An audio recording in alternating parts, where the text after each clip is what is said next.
வணக்கம் மக்களே, 12 டக்கர். இது ஆச்சரியங்களின் அணிவகுப்பு. தினந்தோறும் நம்ம யூஸ் பண்ற பைக்கு, காரை பத்தின டக்கரான 12 விஷயங்கள் உங்களுக்காக. மனித கழிவுல இயங்குற ஒரு பைக்கை ஜப்பான்காரங்க கண்டுபிடிச்சிருக்காங்க. அந்த பைக்கோட பேரு டாய்லெட் நியோ. அந்த பைக்ல 2 சிலிண்டர் இருக்கும். அந்த 2 சிலிண்டர்லயும் நம்ம சிலிண்டரை காலி பண்ணி ஃபில் பண்ணிட்டோம்னா 300 கிலோமீட்டர் வரைக்கும் அந்த வண்டி போகுமா.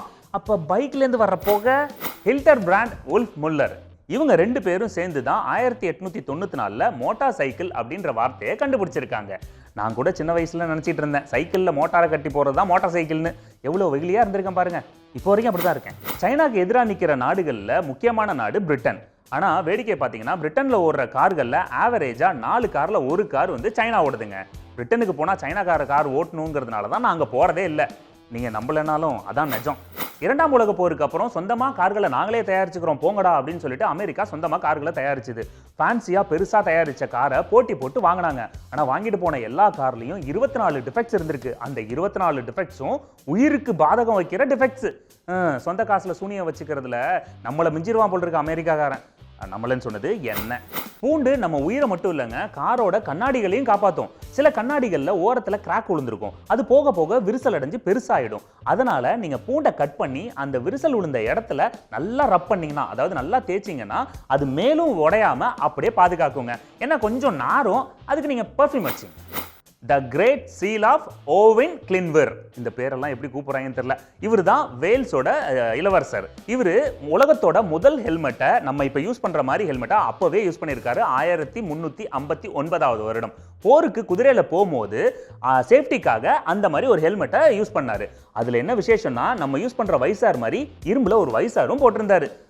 ஹெல்மெட்டை அப்பயே யூஸ் பண்ணியிருக்காரு. மண்ட பத்திரம்னு. உலகத்திலேயே மொதல் ஆட்டோமொபைல் கம்பெனி 1885வது வருடம் தொடங்கப்பட்டுச்சுங்க. கார்ல் பென்ஸ் அப்படிங்கிறவர் அதை தொடங்கினாரு. அவங்க கம்பெனியில தயாரிச்ச மொதல் காரு மணிக்கு 16 கிலோமீட்டர் வேகத்துல போகுமா. அப்பெல்லாம் கூட போன சைக்கிள் காரெல்லாம் கலாச்சிருப்பான்ல. கார் விஷயத்துல காஸ்ட்லியான நாடு சிங்கப்பூர் தாங்க.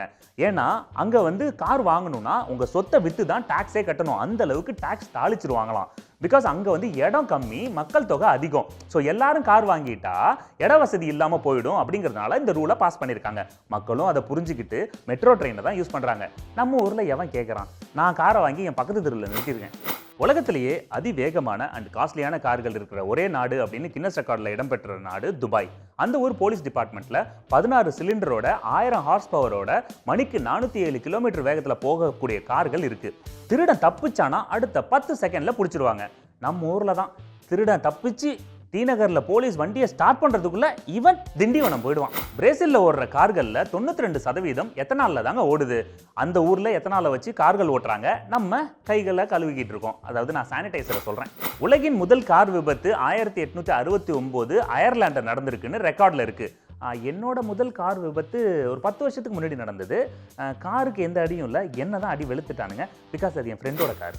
உலகம் முழுக்க 1 பில்லியன் கார்கள் ஓடுதுன்னு ரிசர்ச்ல சொல்றாங்க. உலக மக்கள் தொகையை வச்சு கணக்கெடுத்து பார்த்தா 7 பேருக்கு ஒரு கார் வீதம் ஓடிக்கிட்டு இருக்குங்க.